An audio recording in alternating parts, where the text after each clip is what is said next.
Mayor Arya രാജേന്ദ്രനും ഭർത്താവ് സച്ചിൻ ദേവ് MLA-ക്കുമെതിരായ പരാതിയിൽ അന്വേഷണം ആവശ്യപ്പെട്ട് KSRTC ഡ്രൈവർ യദു കോടതിയിലേക്ക്. മജിസ്ട്രേറ്റ് കോടതിയിലാണ് ഹർജി നൽകുക.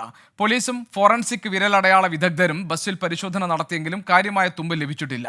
ക്യാമറ സ്ഥാപിച്ച കമ്പനിയുമായി KSRTC വിശദാംശങ്ങൾ തേടുകയും ചെയ്തിട്ടുണ്ട്. സലിം മാലിക്കുണ്ട് തിരുവനന്തപുരത്ത് നിന്ന് വിവരങ്ങൾ നൽകാൻ. സലിം, ഈ കാര്യത്തിൽ കോടതിയെ സമീപിക്കുമെന്ന് യദു നേരത്തെ പറഞ്ഞതാണ്. പുതിയ സാഹചര്യം എന്താണ്? ഗോപി, കേസുമായി ബന്ധപ്പെട്ട് യദു കോടതിയിലേക്ക് പോകും. അത് പോലീസിൽ നിന്ന് നീതി കിട്ടിയില്ലെങ്കിൽ കോടതിയിലേക്ക് പോകുമെന്നായിരുന്നു കഴിഞ്ഞ ദിവസം വ്യക്തമാക്കിയത്. ഇപ്പോൾ ഈ മജിസ്ട്രേറ്റ് കോടതി സമീപിക്കുക എന്നുള്ള കാര്യം സ്ഥിരീകരിക്കുകയാണ് യദു.